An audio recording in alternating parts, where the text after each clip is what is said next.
Scorpion.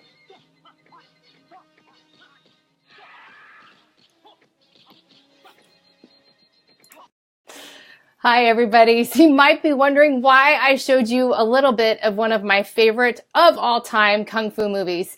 So I thought it was fitting that I'm wearing my favorite Kung Fu t-shirt.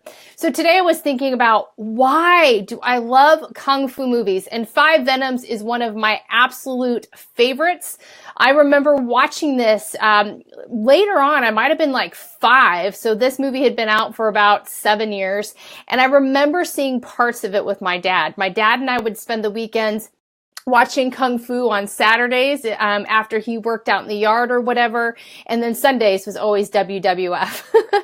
But I love Kung Fu. And you know, it's funny. The Five Venoms is just one of my favorite movies because it talks about Yang, and he is a Kung Fu student. He's at this school and he is constantly getting his butt kicked. He's not really the best Kung Fu student, but ultimately what happens with Yang is that he's good at all these different forms of Kung Fu, and then eventually he wins out and the master asks him to go find the 5 lost pupils, the Five Venoms. And what I love about the Five Venoms is they wear these scary masks and they all have these different styles of Kung Fu.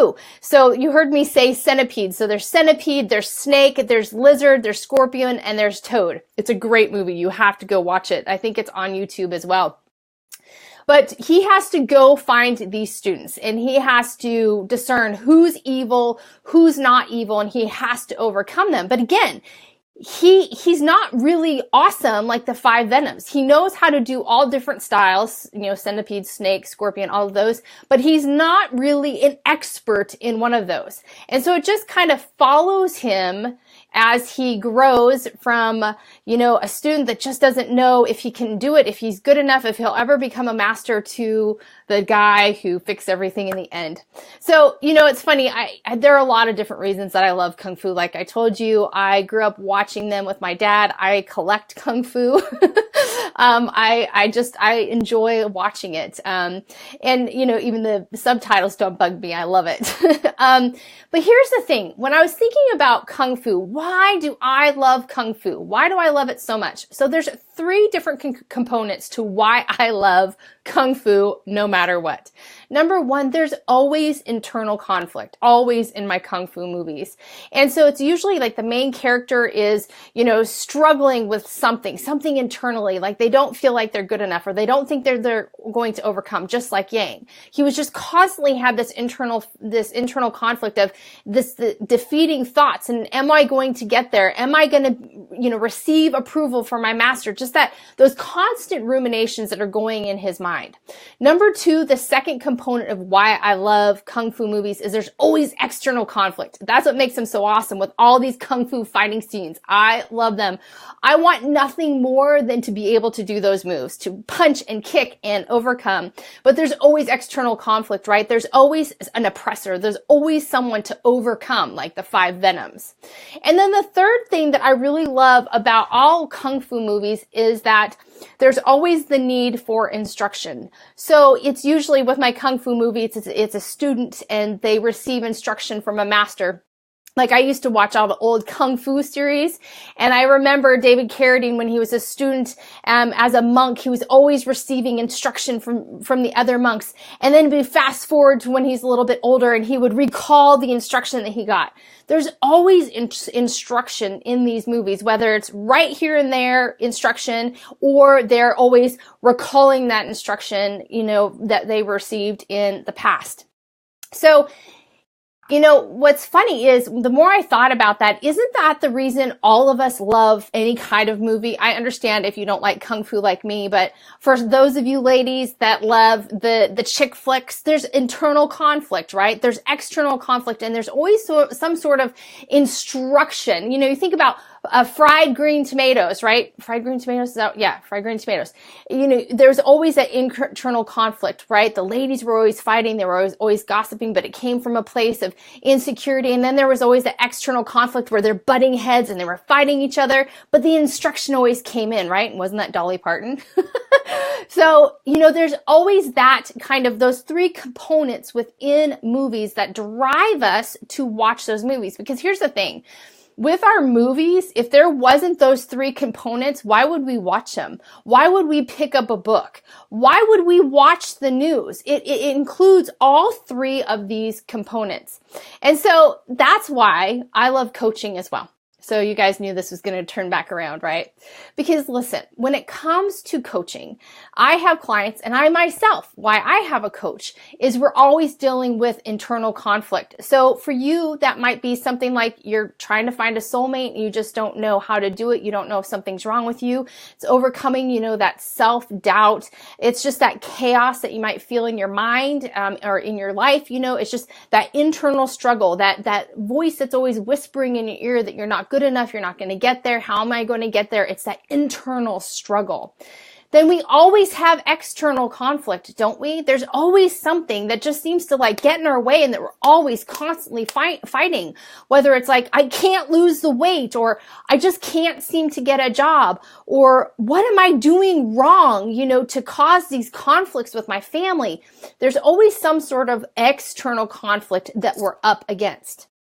And the last thing is we all need instruction. All of us need instruction, because otherwise, why do you go to books? Why do you go to podcasts? Why do you listen to people that you admire? It's because you know for you to learn and to overcome internal, external conflict, you need to learn. You need that instruction. And that's really what we do in coaching. Is what I talk with my clients about, so much about what Yang learns in the 5 Venoms. I got to go back to it because I love this movie so much. Is, for example, Yang was just really conflicted with, am I good enough? Can I do this? Will I overcome? Am I going to be able to do what the masters asked me to do? And then he's thrust into this external conflict of fighting the 5 Venoms. But here's the interesting thing. That internal conflict is constantly following him into that external conflict. And he has to recall back to his instructor from the master to understand his internal conflict is feeding external conflict. But he's got to listen to the instruction to overcome that. And it's the same with coaching. I talk with my clients about their internal conflict, that so many times those thoughts, those feelings are feeding into external conflict. Now, there's obviously things in our lives that we really can't control externally, but many, many times our internal conflict over here is feeding into this external conflict. And what we need is we need somebody to bridge that gap, someone to instruct us of, how do I see this internal conflict feeding into my external conflict? How am I going to overcome? And we use that instruction to bridge that gap, to understand how one feeds into the other and the other into this one. And we also use that instruction to help us move forward in our lives. That's really what coaching is. Coaching is a movie. Coaching is a book. Coaching is a podcast. All of us have internal conflict. All of us have external conflict that is many times fed into by internal conflict. And all of us are desiring instructions so that we can overcome, so that we can get that new job, so that we can lose that weight, so that we can be a servant leader, a great leader, so that we can walk in our strengths and in our own confidence. That's really what coaching is about. So I know a lot of times people have questions like, what is this coaching thing? Well, this coaching thing is helping you to rewrite that book or rewrite that movie, to understand that just like Yang, you can overcome internal and external conflict, that along the way you'll find instruction, and along the way you'll find an ally, just like Yang did. Go back and watch the movie. Sometimes we see this external conflict as something that's just constantly against us and we'll never win. But sometimes within that conflict, we're going to find ways to win. And again, that's my job as a coach, to guide you, to help you see how what you thought here is leading to what you're doing here. Or what's happening over here in external life. If you just change your thinking over here, you're going to be able to control both of them and have success. You'll be the master. You'll be the master of your heart, of your mind, and of your life. And I know this is kind of a cheesy metaphor, but I'm telling you, I love Kung Fu movies, and this is why. And this is why I have really developed my work as a professional coach around these three things: internal conflict, external conflict, and instruction. We all need them. We all need someone to guide us and help us, right? And it can be overcome. I'm telling you, I have had an amazing last week with my clients of all their success stories. I shared one of them this week.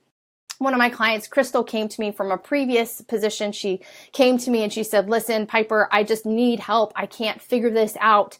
And I'm telling you, she worked. We had these wonderful dialogues and conversations. That's what coaching is. It's a creative process that innovates you to build those steps and move forward. And I guide you along there. So if you have questions about coaching, reach out to me. I am absolutely passionate about it. And today I was just giggling as I put on my shirt and I was thinking about Bruce Lee and I was like, oh gosh, I haven't watched The Five Venoms yet. I usually watch it about quarterly because I love it. My kids love it. But it really got me thinking about how all of us in our lives are dealing with the same things as Zhang is in my favorite Kung Fu movie or any other movie that you're looking for. And ultimately, what we love about those movies is that they always overcome in the end. Always overcome in the end. And you can too when you join coaching. So if you have any questions, I would love for you to head over to my website, piperharris.net. There's all kinds of great stuff on there. I am a leadership success coach. Now listen, leadership, I know that's a big word, but I believe that this is for individuals on a individual level. You don't have to be looking for a new career, but you can be a leader in your home, in your church, wherever it is. But many times, many of us feel like we're out of balance, right? And so we need to learn how to bring those qualities of successful leadership into our lives, because internally, if we build that up, externally, we can overcome conflict. I also am an organizational development coach, and right now I'm in the middle of my studies and I'm going towards my International Coaching Federation accreditation. Woo! That is a lot to say, and I'm super excited about it. So if you are interested in learning more about coaching, head to my website, even have a fun little quiz on the individual page, but I would love to hear from you. What's your internal conflict? Ask yourself, what are you struggling with internally? Where do you see those barriers are externally? What are you up against? And where do you think you could help, or you could use some help and some instruction in overcoming those? So everybody have a great day. Thanks so much for listening, and go check out my favorite Kung Fu movie, The Five Venoms. I've loved talking to you today, and I'll talk to you all very soon.